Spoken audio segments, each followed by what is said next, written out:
Hello and welcome to Virtual Investor Conferences. My name is Eric May, and on behalf of OTC Markets, we're very pleased you have joined us for our next live presentation from Alpine Banks of Colorado. Before I introduce our speakers, please note, submit your questions in the question box to the left of the slides, and all of today's presentations will be recorded and available for 24/7 replay. At this point, I am very pleased to welcome Glenn Jamarone, Vice Chairman and President, Rachel Gerlach, Chief Credit Officer, and Eric Gardy, Chief Financial Officer of Alpine Banks of Colorado, which trades on the OTCQX Best Market under the symbol ALPIB. Welcome, Glenn, Rachel, and Eric. Thank you, Eric. This is Glenn. I'll run us through the first part of this, and then I'll hand off to Rachel and Eric as we go through. So year-end numbers here. So the first slide says that forward-looking statements, kind of the usual, we're not making any predictions about the future piece. Table of contents, and we'll hit on all these just on the high points. We know we're limited on time. Alpine Banks, Colorado, this is a picture of our headquarters based in Glenwood Springs, Colorado. A little point of reference, the western side of the state, we're basically an hour between Vail and Aspen in the center, an hour to each of them. So headquartered in the western part of Colorado. Little summary of our information, founded in 1973 in Carbondale, which is 10 miles up the road from Glenwood. We've already talked about the ticker. Total assets 6.3, deposits 5.5, loans 3.9, 827 employees, 39 locations, ROA end of year last year 1.16, ROE 17. Income growth for 22 was up 22% as we saw our margins expand. Annualized deposit growth was flat, which is essentially what we had predicted after the big run-up we had in 20 and 21. We really were projecting 22 to be flat. Loan growth was 14%. Again, that was pretty much on track with what we projected. We think those numbers are going to be significantly lower than that this year. Efficiency ratio 61, net interest margin 3.4, non-performers continue to be strong, and our risk-based capital 14.5. Alpine Bank Colorado stock information. As of the year-end, Class B non-voting traded on the QX. As we mentioned, ALPIB, 8,500,000 shares. We did a split of 150 to 1 for those in 12 of 20. So we basically, those B shares are the ones that are traded on the OTC, and we did it 150 to 1 to get them more in line with other OTC banks. The dividend payout is typically somewhere around 2%. And we did issue some new shares in July of last year to institutional investors and accredited investors to raise some capital after we had that quick growth. The Class A common stock, there's 52,000 shares, and they are the voting shares, and they are subject to a shareholder agreement. Employee ownership, there are 3 intentional steps for the bank to create the conditions for independence. The first one was 1984, the creation of a employee stock ownership plan, which grew to be the largest shareholder of the bank. That, along with other employees and directors, we own 22% plus another 59% of the voting shares, so very much controlled by employees. The second piece of our intentional independence piece was the employee stock ownership plan. We did the split, so ultimately the controlling parties could sell some shares off and maintain control with the voting shares, the A shares, and then we did the uplist to the OTC and an uplist to the QX exchange subsequent to that.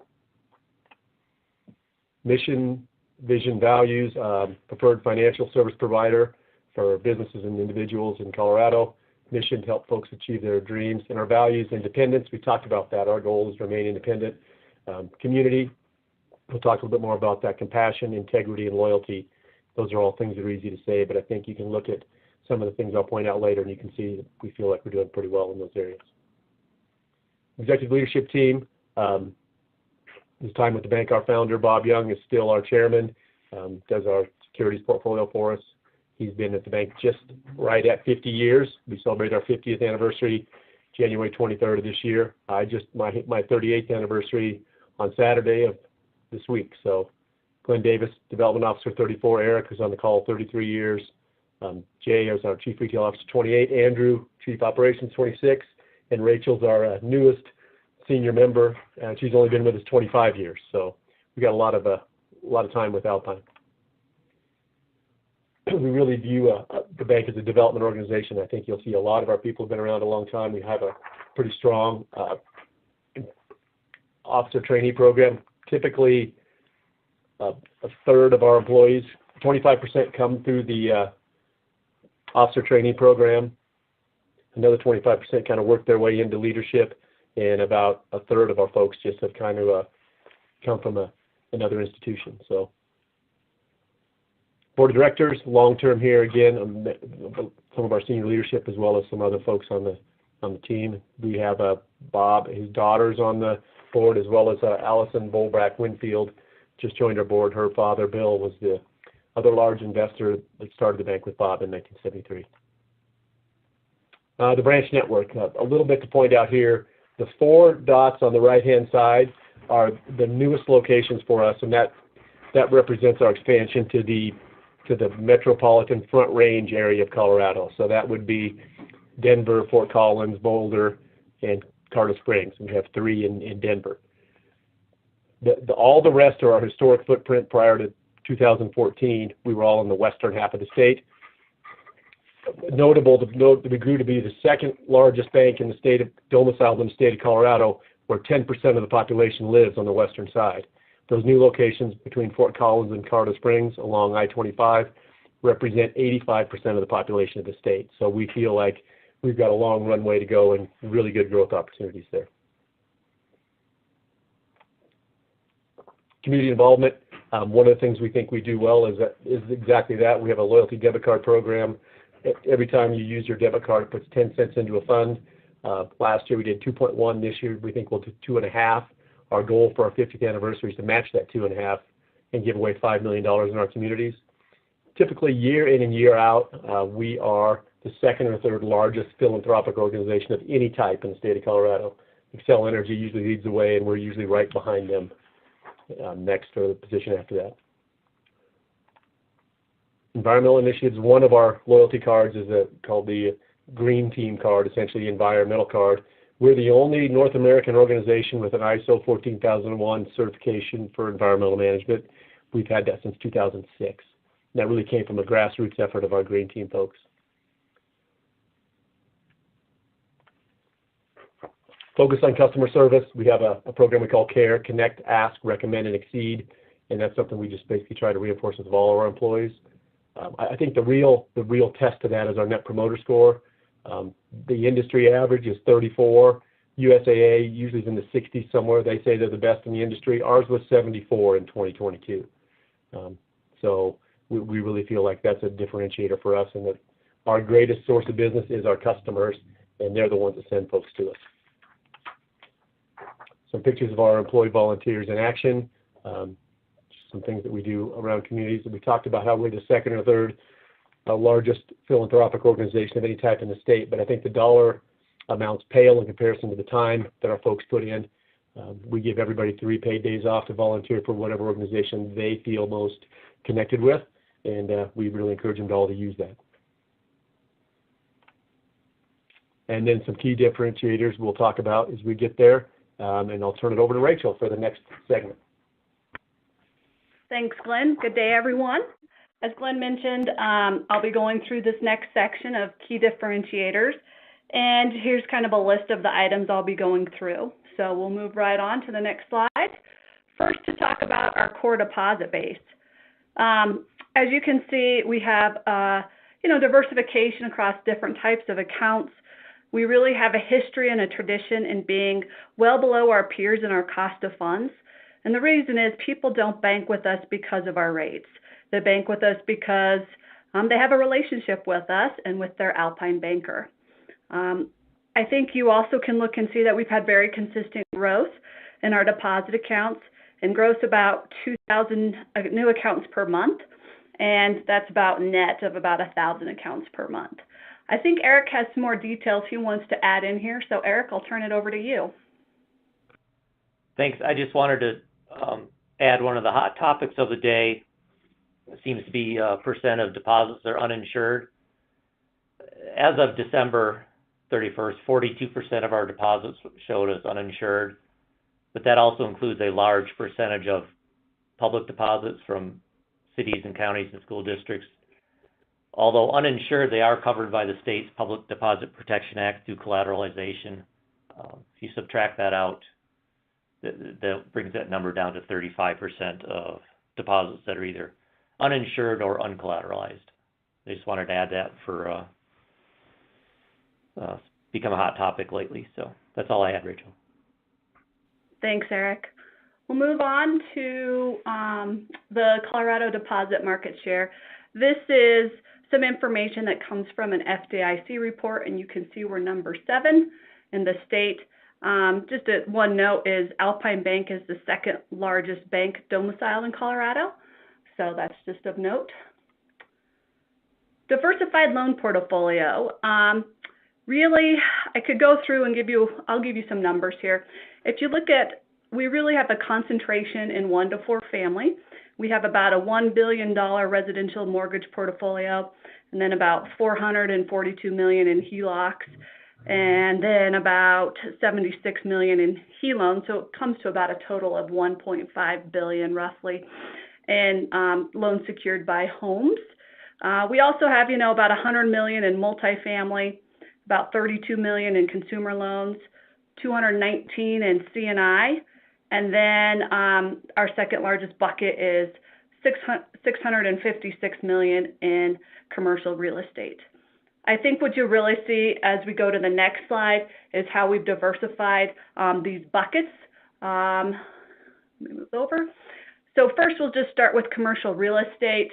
You can see the spread, the pieces of the pie chart there. With hotel, motel, we have about $130 million. Retail, we have about $211 million. Office, we have about $85 million, and that's not urban or downtown office space.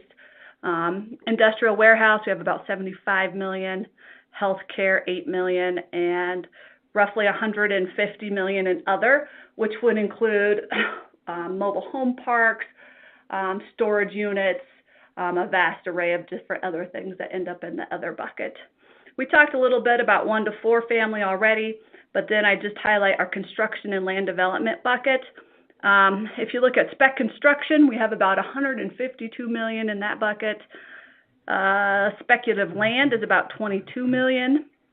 Owner-occupied construction is commercial owner-occupied construction is about $34 million. Consumer owner-occupied construction is about $172 million, and end-user land loans is $111 million. So again, very well-diversified portfolio from the loan side. I would also just mention our past due loans are roughly about 0.32% today, and non-performing loans are at 0.08%, so very low. If you look at our commercial and lending tab here, this is an area we really decided we needed to build out when we moved to the Front Range. You've heard us mention that we want to be a reflection of our community. And when we were just on the western slope of Colorado, there wasn't a big need. But since our move to the Front Range, we've really seen this as a growth area and also a way to diversify our loan portfolio. De novo market expansion. Our business preference is de novo market expansion, or basically expanding by building or opening new branches and staffing them with our own folks. Currently in our organization, you'll see that most of our new branches, we bring people from current locations, so they already have the Alpine Bank core values and mission, understand who we are, know how to build relationships. So it's been a model that works really well for us. I think if you look at the numbers on this slide, we opened all of our branches on the Front Range de novo, and you can really see that method has worked well for us. I think we had one bank that we acquired, First National, out of Telluride, and that's just the only one we've done since in our history. Talent development, Glenn mentioned this as well. We really are a development organization, and we've listed the details out below of just some of the things we're committed to. But we have roughly 180 officers, and if you look at the numbers, maybe about half come from OTs or officer trainees, and we develop and train those internally. Another quarter probably come from The bank has tellers and CSRs who've already been with us for a while and are promoted to management, and then about a quarter come from outside hires.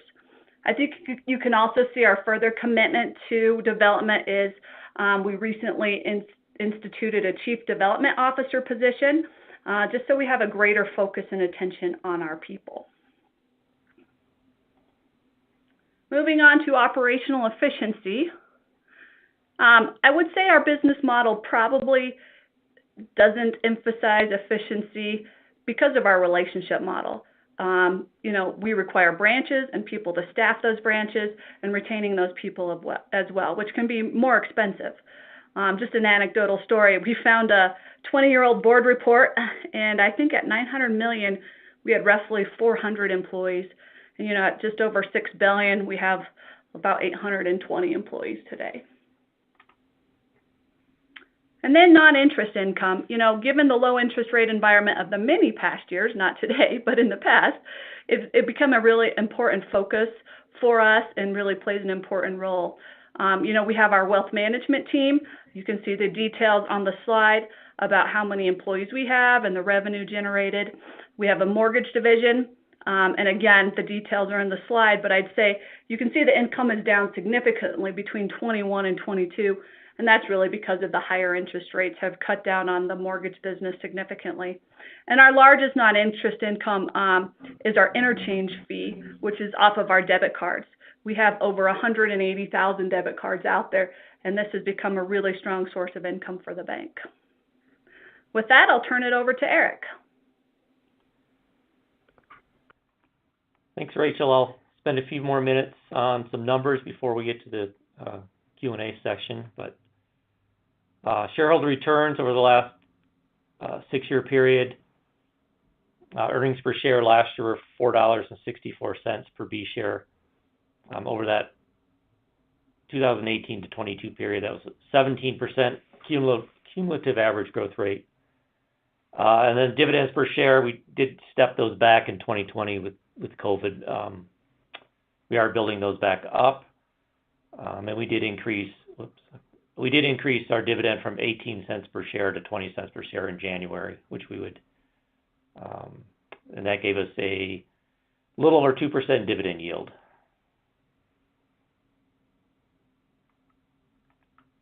Tangible book value, again, we've had a 10.4% average growth rate over the period on display there. It did take a step back in 22 based on the mark-to-market as available for sale securities.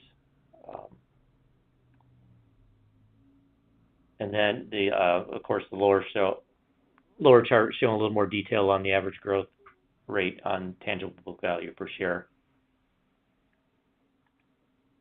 Trading volume, on average, about $500,000 per year, per month, with some variation on that since we went public on OTC market in May of 2019. Earnings growth, we had a pretty strong ROA in 18 and 19, the last period of high interest rates, and you can see that fell off in 20 and 21 with lower rates. Started to see that really pick up in the second half of 2022 as we were able to benefit from rising loan rates and did not at that point have to do much with deposit rates. As far as that net interest, I guess we'll get to net interest margin later, but as you're seeing with most banks, the sweet spot was probably late last fall, as we didn't have to return to high interest rates yet. That's starting to work its way through the system as we're having to pay higher rates to keep some of our deposits. Return on equity has always been strong, outperforming the market overall, and we had a very strong year in 22. Net income growth for the last 5 years, you can see the strong trend. The strong years in 18 and 19, and then building back up over the last couple of years. Net interest margin, again, we ended the year at 3.46 for 2022, which was quite an improvement from 21. Mentioned loan rates increasing. We're still picking up about 8 basis points a month, even without a Fed change, just based on adjustable rate mortgages that are hitting their 1-year repricing period, and then a little bit of paying off old loans and bringing on new loans. So we're still picking up about 8 basis points a month on the loan yield side. 10-year growth trends, you can see the large growth in 20 and 21 during the COVID period. Deposits have leveled off in late 22, and that was to be expected. A lot of people in 20 and 21 had excess deposits in the bank that, in a normal environment, they would not have had. So it was to be expected as rates increase that they would find other places to put their investment funds, although we were still their operational bank. Deposit and loan growth. See the strong growth in 20 and 21, and as you can see on here, we did have some small decrease in deposits in 22, which was expected as people found other places to house their investment funds. And then loan growth had a very strong 2022. That has leveled off somewhat this year. Probably started slowing late last year, but strong 22 on the loan growth side. Capital ratios, leverage ratio of 8.75, a Tier 1 risk base of 1098, CET of 1098, Tier 1 of 1248, and total of 14.57. One that's not on this chart, tangible capital equity ratio is 6.46 at the end of last year. Asset quality remains very strong. We're running at 1.1% loan or ALLL. We'll be switching to CECL. Well, I guess technically we did January 1st, but the first provision based on CECL will be March 31st. We're not seeing any change in our ALLL percentage out of the CECL calculation. Non-performing assets, 6 basis points at the end of last year. That's held steady throughout this year, and then net charge-offs last year of 5 basis points, and it also has been steady throughout the first couple months of this year. And then I will turn it back over to Glenn for a summary. Thanks, Eric. I'll just hit on this when we move into questions. Really, we think it's a unique culture built around community, and our employee involvement has created a competitive advantage for us. And cost of funds continues to be low. The Net Promoter Score we talked about. We talked about our folks, that we've got a really experienced team, predominantly owned by insiders. We think superior performance over the long run is the key to being independent. We're going to earn our independence. Leading market position in the Colorado markets. And we focus on markets, products, and customers that we know and avoid concentrations of risk. And I think we've done a good job of even de-risking that concentration piece since the last go-around 10 years ago. So, really, our goal is to continue to promote and perpetuate community banking in the state of Colorado. And that's our vision, is to do that. We think we've got 800 people focused on doing little things right over and over, and that's what makes the difference. So. Okay, with that, I will move into some of the questions. The one at the top of the list here is, will mortgage be a loss in 23, and what do the deposit flows in March look like? I think that's top question on everybody's mind. Deposit or mortgage, I don't have the numbers in front of me. Eric, you may be able to find those, but basically we think mortgage will be pretty flat this year with the general idea. We've had a couple, 3 good years, as most banks did, but that's really tapered off now. We've got some activity with some sales. The real estate market still is active, but things have definitely slowed considerably. As far as the deposit flows, we've been pretty flat in March, so we really haven't seen a big swing either way, just some seasonal differences, we think. So not a big change for the month. New offices planned for 2023. I would say we opened 2 late last year, Fort Collins, north of Denver, about an hour, and Colorado Springs, south of Denver, about an hour. Any locations that we'll do in the near future, and maybe in 23, maybe just a real small storefront, and that would be some infill somewhere in that area between Fort Collins and Colorado Springs, and probably in the metro area of Denver. Next question. What was the trigger that caused us to list on the OTC markets in 2019? Would we consider being an SEC registrant at some point? You know, if you'd have looked back 10 years ago, we'd have said we wouldn't list on the OTC. We were going to be privately held. I think what we looked at is some of our long-term shareholders needed a source of liquidity. For years, our ESOP could buy every share that became available, but as that plan matured, it could no longer do that. So we needed a different source for liquidity for some of those folks. So that was the reason for the OTC listing. I wouldn't say we have no plan to uplist at any point, but if we think that's what will keep us independent somewhere down the road, we'd consider it. Growth drivers for the next 3 years is the next question. You know, what's driven the bank's growth since 1973 is we continue to live and operate in places people want to be. Colorado continues to be a significant in-growth state.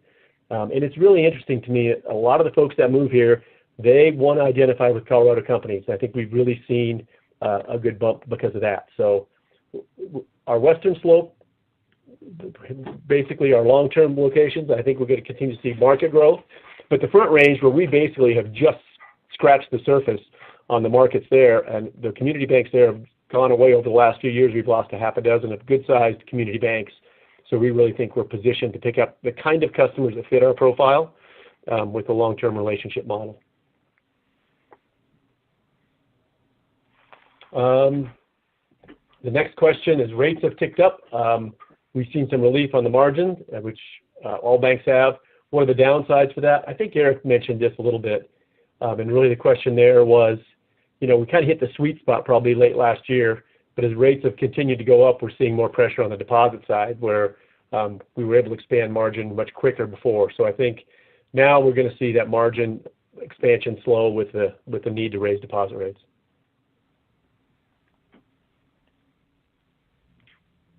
I think that's the questions I have at this point.